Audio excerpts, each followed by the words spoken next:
¿Cuál ha sido tu práctica más loca o más rara en este 2025? Fantasías, fetiches y prácticas poco convencionales. Vamos a hablar de un tema ¿Donde a todo el mundo le da curiosidad, pero ustedes creen que son capaces de admitirlo? fantasías sexuales. Hola, soy Lucía. Hola, soy Carolina. A lo que no se dice. Sí, esas ideas que te pasan por la cabeza. Cuando estás en modo... Lu, entonces, ¿qué son fantasías sexuales? Caro, básicamente es una película mental que producimos voluntariamente o sin darnos cuenta, donde imaginamos escenarios, personas, roles o prácticas que nos generan excitación. Entonces, en palabras simples, es el mundo donde el deseo juega sin límites, sin consecuencias, sin moral, y no necesariamente lo tienes que hacer en la vida real. Exacto, Caro. Las fantasías son universales, comunes y no indican ningún problema psicológico por sí mismas. ¿Y el fetiche es lo mismo? ¿O qué es el fetiche? No, Caro. Es cuando la excitación sexual depende específicamente de un objeto, una parte del cuerpo o un estímulo que normalmente no es sexual. Ok, o sea, pies, sobaco, látex, una mesa o algo así. Tacones, cuero, uniformes, exacto. Ya estoy imaginándome cuáles son mis fetiches y mis fantasías sexuales.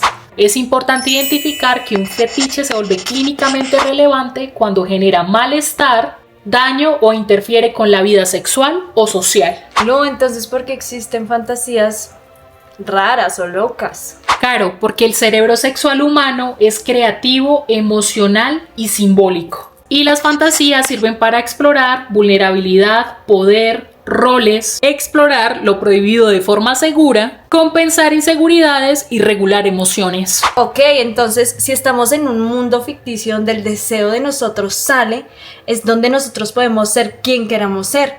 Queremos ser el jefe, queremos ser la víctima, queremos ser la presa o queremos ser el depredador. Exacto. La fantasía es saludable mientras cumpla 3 condiciones clave. Que no te haga daño a ti, que no implique daño a otras personas en la vida real y sobre todo que no se vuelva una obsesión. Ok, Lu, qué interesante. Es como en el campo de la psicología. No le puedes hacer daño ni a ti mismo ni a un tercero. Ahí ya estás infringiendo la ley y pues no lo podemos permitir. Vamos a adentrarnos en un territorio que es complejo, incómodo y profundamente humano. Las prácticas sexuales extremadamente inusuales. Estas son las que tienen el rechazo de la sociedad, en las que se consideran algún tipo de trastorno y cuando implica daño o aversión hacia otra persona o hacia sí mismo. Era lo que habíamos dicho anteriormente. Esta conversación no es para juzgar, sino para entender cómo funciona el deseo humano, qué nos revela la ciencia y por qué la sociedad construye ciertos límites. Empecemos por algo esencial. La sexualidad humana es diversa, simbólica y está influenciada por la cultura, la biología, la historia y la experiencia personal. La sexualidad no es solo biología, es un sistema de significados sociales que varía con el tiempo y con el contexto sociocultural. Un saludito especial al profesor Carlos Iván Pacheco. Son experiencias que nosotros tenemos a través del tiempo, no es solo lo biológico. Es como en la psicología, hay vulnerabilidades psicológicas, biológicas, sociales, contextuales, entre otras. Ahí se va creando la sexualidad. Así como se señala en el DSM-5. Una conducta es problemática cuando ya entra malestar significativo, causa problema a un tercero o a ti mismo, o cuando te genera deterioro funcional. Dentro de esa diversidad encontramos prácticas extremadamente raras. Vamos a analizarlas desde la ciencia sin promoverlas, solo explicándolas. Necrofilia, dentro de la psicología se define como una atracción sexual hacia los cadáveres. En el DSM-5, esta es una problemática muy grave y es una de las parafilias más heavy porque implica la ausencia total del consentimiento. Hay estudios clásicos que nos evidencian que esta práctica se realiza porque las personas tienen la necesidad de tener control absoluto, evitación de rechazo o distorsión profunda en el vínculo afectivo. Claro, sociológicamente las sociedades han castigado esta práctica desde la antigüedad porque atenta contra la dignidad humana y el orden simbólico del cuerpo. Esta no es una conducta excusable o normalizable. Esta se estudia para entender el trastorno grave de la conducta y no para justificar. Coprofilia. Esta es la excitación sexual asociada a las heces. Para la psicología, esta es una parafilia demasiado rara. Es que ¿heces? Y esta se ha estudiado desde principios del siglo XX. En las teorías contemporáneas, esta se ubica como una parafilia infrecuente.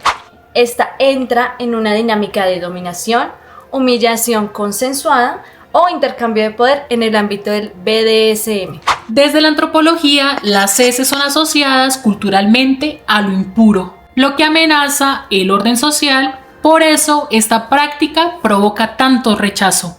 No solo por la higiene, sino por el simbolismo. Desde la salud pública se considera una práctica de alto riesgo por transmisión de parásitos, bacterias y enfermedades gastrointestinales. Muchos de nuestros seguidores nos están preguntando, entonces, ¿por qué existen estas prácticas? Nosotras les queremos comentar que la ciencia explica 3 caminos. La primera es la psicología del condicionamiento. Algunos estímulos se pueden asociar a excitación en etapas tempranas del desarrollo. La función simbólica, donde el deseo no es literal, trabaja con símbolos de poder, control, lo prohibido, lo sucio y lo sagrado. La cultura y el tabú. Lo prohibido genera fascinación, lo transgresor produce carga emocional y la excitación aumenta con estímulos que salen de lo normativo.